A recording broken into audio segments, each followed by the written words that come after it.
Bonjour à tous, aujourd'hui on va parler des Lusitaniens. C'est un sujet complexe, on ne sait pas grand chose à leur propos, il y a peu de sources et des recherches sont encore faites régulièrement. Ce que je vais vous dire est susceptible de changer si de nouvelles découvertes sont faites, c'est la magie de l'histoire. Nous, Portugais, avons tendance à dire que les Lusitaniens sont nos ancêtres. Et pour le rappeler, on nomme des clubs de foot, des magasins et tout un tas d'autres choses en y faisant référence. Mais est-ce réellement le cas ? La réalité est à nuancer. Ça me rappelle la polémique quand Sarkozy avait dit « nos ancêtres les Gaulois ». Et nous allons le voir, l'histoire des Gaulois et des Lusitaniens est semblable. On retrouve même des Lusitaniens dans les BD Astérix. Pour commencer, qui sont les Lusitaniens ? En gros, vraiment de façon très résumée, les Lusitaniens est un terme générique pour désigner un ensemble de tribus qui vivaient entre le Douro et le Tage. Ils étaient eux-mêmes issus d'un métissage de différents peuples, autochtones ou issus de l'immigration. De récentes analyses ADN ont trouvé des liens avec les peuples germaniques. Il est important de comprendre qu'on pouvait être dans le Portugal actuel et ne pas être lusitanien, comme on pouvait être lusitanien mais pas dans le Portugal actuel. Dire que les ancêtres des Portugais sont les Lusitaniens est en partie vrai, mais c'est un raccourci. Surtout qu'entre-temps, il y a eu de nombreux autres peuples, romains, juifs, arabes, colonies, etc. Bref, vous avez l'idée. Comme je le disais, on ne sait pas grand-chose. C'était un peuple aux traditions celtes, ils vivaient dans les montagnes, dans des maisons de ce type. Ce que vous voyez là est le Castro da Carcorde, dans la Serra da Arada. Ils étaient de bons guerriers.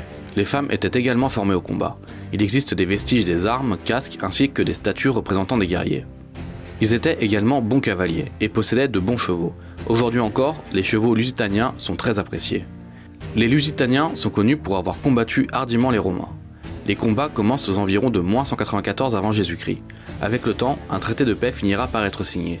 Mais il sera rompu par les Romains qui massacreront certaines tribus pour soumettre les Lusitaniens, vers -150. Un homme réussit à échapper au massacre. Il deviendra le Lusitanien le plus célèbre et chef des armées, Viriato, ou Viriat en français. Viriato pratiquait surtout la guérilla, c'était le meilleur moyen de lutter contre les Romains. Il connaissait les montagnes et tendait des embuscades. Il infligea de lourdes et nombreuses défaites aux Romains. Viriato réussira même à rallier d'autres peuples ibériques à sa cause. Rome n'arrivant pas à l'arrêter, ils finiront par corrompre 3 de ses alliés pour l'assassiner dans son sommeil. Les 3 hommes le tueront vers -139. Les Romains refuseront de payer les assassins et les exécuteront, car Rome ne paye pas les traîtres. Avec la mort de Viriato, les révoltes lusitaniennes cessent, et la Lusitanie devient une province romaine. Bien plus tard, pendant la dictature de Salazar, afin d'alimenter la notion de patriotisme, l'image de Viriato et des Lusitaniens sera régulièrement utilisée par la propagande. Une statue sera même érigée à Viseu, où les jeunesses salazaristes se retrouvèrent régulièrement. De plus, les volontaires portugais qui ont participé aux côtés de Franco à la guerre civile espagnole étaient appelés les Viriato. Aujourd'hui encore, un site d'information très à droite, dont je ne dirai pas le nom complet, reprend son nom. Bref, comme peut l'être Vercingétorix en France, Viriato est le héros portugais de cette période. Tout un tas de BD, livres, films, séries, reportages, jeux et même pâtisseries lui rendent hommage. Pour en revenir aux statues, au Portugal il y en a plusieurs.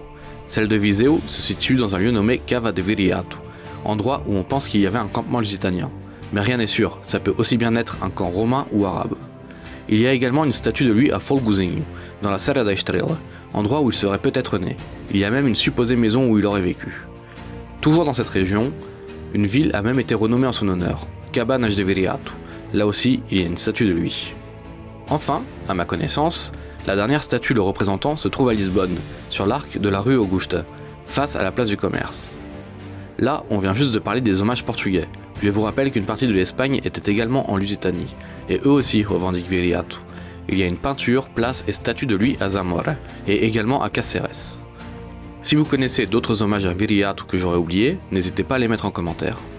Encore une fois, j'insiste, tout ça est à prendre avec des pincettes. C'était il y a plus de 2000 ans, il y a trop peu de sources ou vestiges pour affirmer des choses. Ma présentation n'est qu'un résumé de ce que j'ai pu trouver jusqu'à présent. Comme d'habitude, tous les liens sont en description.